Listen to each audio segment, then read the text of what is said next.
Welcome back to the channel. Today we're starting a new series of e-mountain bike comparisons. First up, the Orbea Wild versus the Transition Regulator CX.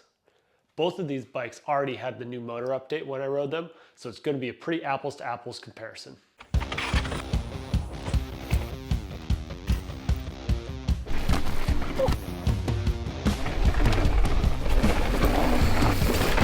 Some of you will point out that the Orbea is a 170/170 bike and the Regulator is only 150/160. We'll go over that, but I think it's less consequential than you'd think. After all, both bikes are equipped with a burly 38mm stanchion fork up front. And taking a quick look at the geo, these bikes are actually very similar. Stack height, a millimeter difference. Reach is the same or 5mm. Head angle, 64 or 63.5. Chain stays 0 to 2mm, but that does all add up to a 10mm longer wheelbase. So really, these bikes are meant for some serious terrain. Before we get into it, don't forget to subscribe. I have more exciting reviews on the horizon. And if you need anything for yourself or your ride, check out those affiliate links below. Also, drop a comment if there's a review or a comparison you'd like to see. Like we generally do with these comparisons, let's start with the fun stuff. High speeds and in the chunk, as you'd expect, both these bikes are beasts. On the one hand, the Orbea Wild is longer and slacker. It also feels like it wears its weight lower, but the progressive nature of the suspension is quite supple. That said, it is supportive, and if you're trying to get it out of the way of some rocks, it's quick to get off the ground. Overall, on the biggest rocks, the Transition Regulator feels a touch more active and floats easier. It's not until you really slam into things that you'll notice the lack of travel.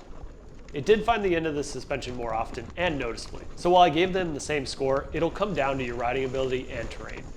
I did initially rank the Wild better, but after riding the new Yeti LT, I felt the difference was bigger between that and the Wild than the Wild and the Regulator.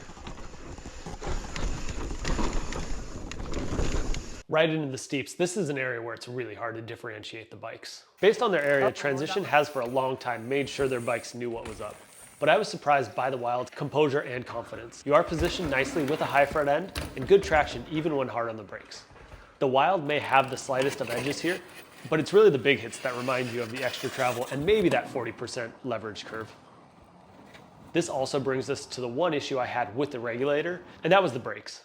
Going back and forth between these two bikes and then onto the Yeti LT, it was just more and more apparent that the TRP brakes just didn't have what it takes to feel completely in control.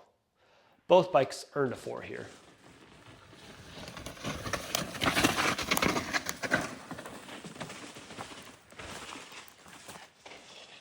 Onto the jumps. These bikes are both big and heavy, and to be honest, they just jump fine.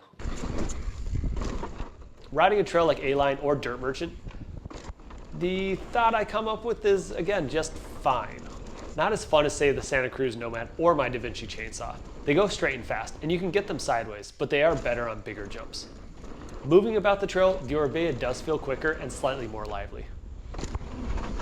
I'd give the win to the Orbea, but I did award them both 3 out of 5. Last in the corners, they both do really well here, with plenty of traction, regardless of if you're hitting a berm or off-camber, loose or loamy.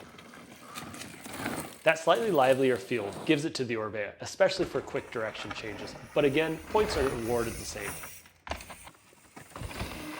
Oh, that's where it is. Yep.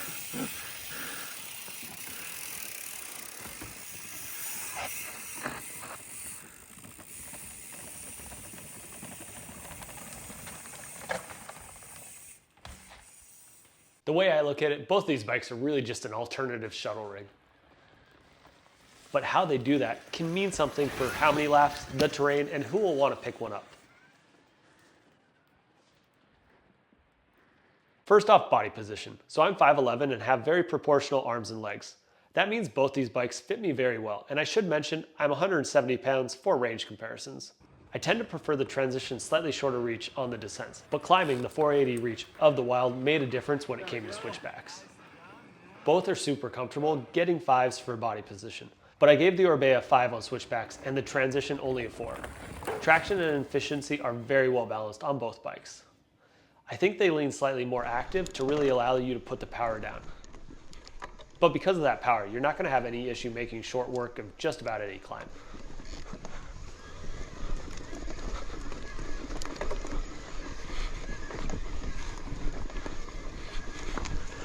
Oh yeah.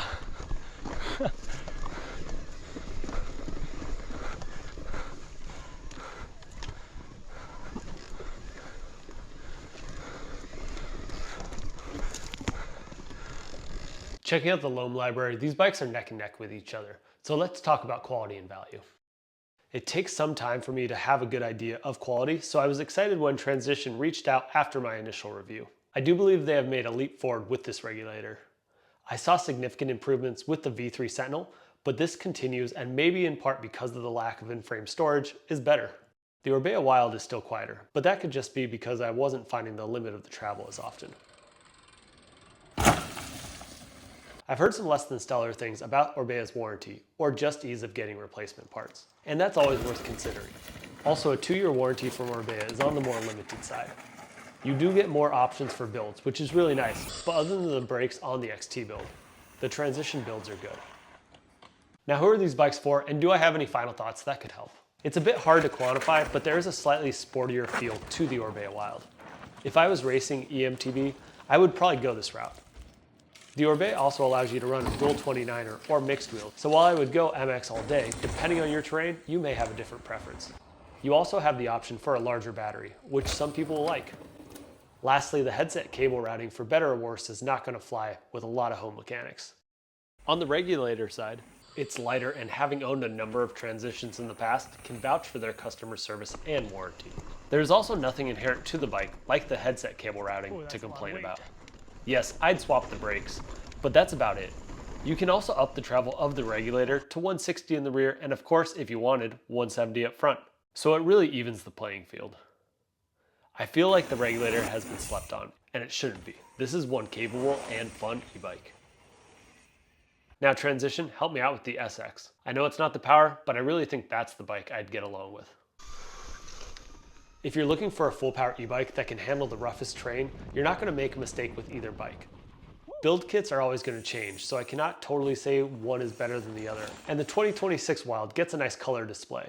I've made the argument that because these bikes are changing so fast, some closeout bikes aren't worth it. Well, these bikes aren't the ones you're going to have to worry about. So as we roll into the fall, if you see a deal, don't be afraid to jump on it. If you're looking for a full power e-bike, ride, rinse, recharge, and repeat with the Orbea Wild and the Transition Regulator CX. Thanks for watching, and don't forget to subscribe. I have more videos coming with the LT and that new Fox podium. If you need anything for yourself or your ride, check out Jensen USA, evo.com, Hover Air, and more.